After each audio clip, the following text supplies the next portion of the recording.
আসসালামু আলাইকুম। আজকে আপনাদের সাথে শেয়ার করব কাঁঠাল বিচি দিয়ে শুটকি বোনার রেসিপি।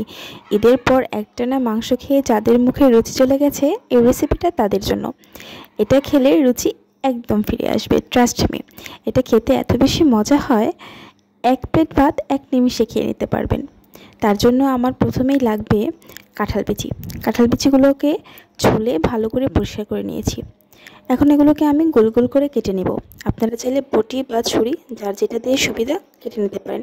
তবে আমার কাছে ছুরি দিয়ে কাটতেই বেশি ভালো লাগে, তাই আমি ছুরি দিয়ে কেটে নিলাম।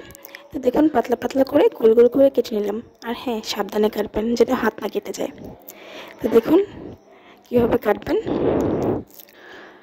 এটা খেতে কিন্তু খুব বেশি মজা হয়। এটা দেখুন, আমি গোল গোল করে পাতলা পাতলা করে এভাবে কেটে নিয়েছি। এটাকে বেশ কিছুক্ষণ পানিতে ভিজিয়ে ভালো করে পরিষ্কার করে নেব। এতে করে কাঁঠাল বিচির যে কষটা ওটা চলে যাবে। এই তো রেডি। আর লাগবে আমার 7-8 পিস চাপা শুটকি। চাপা শুটকিগুলোকে আমি হালকা কুসুম গরম পানি দিয়ে পরিষ্কার করে নিয়েছি। এখন আমি একটা প্যানে বেশ খানিকটা তেল দিয়ে দিলাম। তেলের পরিমাণটা একটু বেশি দিতে হবে। এখন তেলটা গরম হয়ে আসলে দিয়ে দিব চাপা শুটকিগুলো। চাপা শুটকিগুলো তেলের মধ্যে গরম তেলে দিলে কিন্তু গলে যাবে। একটু নেড়ে চেড়ে একটু ভেজে নেব। আর দিয়ে দিব পেঁয়াজ কুচি। একটু মোটা করে কেটেছি, আর পেঁয়াজ কুচির পরিমাণটা কিন্তু একটু বেশি করে দিতে হবে। কম দিলে কিন্তু এটার টেস্টটা ভালো আসে না। এখন শুটকির সাথে ভালো করে মিশিয়ে নিব। যখন ব্রাউন কালার চলে আসবে তখন দিয়ে দিব 1/2 টেবিল চামচ আদা রসুন বাটা। আদা রসুন বাটা দেওয়ার পর একটু ভালো করে নেড়ে চেড়ে দেব, যাতে করে আদা রসুন বাটার কাঁচা স্মেলটা না থাকে। এতে কিছুক্ষণ নেড়ে চেড়ে দিয়ে দিব পরিমাণ মতো পানি। এখন দিয়ে দিব 1/2 টেবিল চামচ হলুদ আর 2 টেবিল চামচ শুকনো মরিচের গুঁড়ো। শুটকির মধ্যে কিন্তু হলুদের পরিমাণটা একটু কমিয়ে দিতে হয়। আর ঝালটা আপনাদের ইচ্ছে মতো, যে যেরকম ঝাল খান। তবে শুটকি ভুনা কিন্তু একটু ঝাল ঝালই ভালো লাগে। আর দিয়ে দিলাম লবণ। এখন মশলাগুলো ভালো করে কষিয়ে নেব।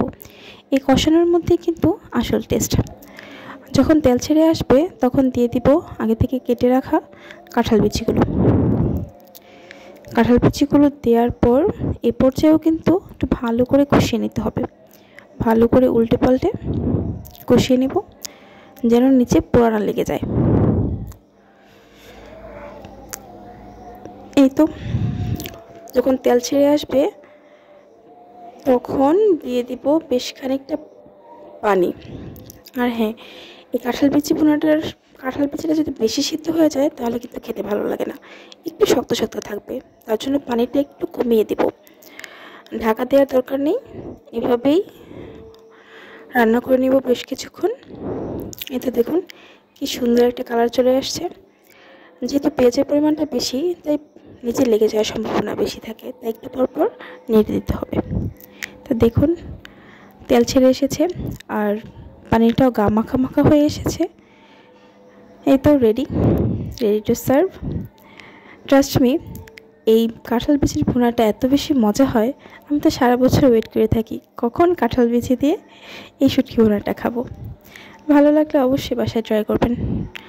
আল্লাহ হাফেজ।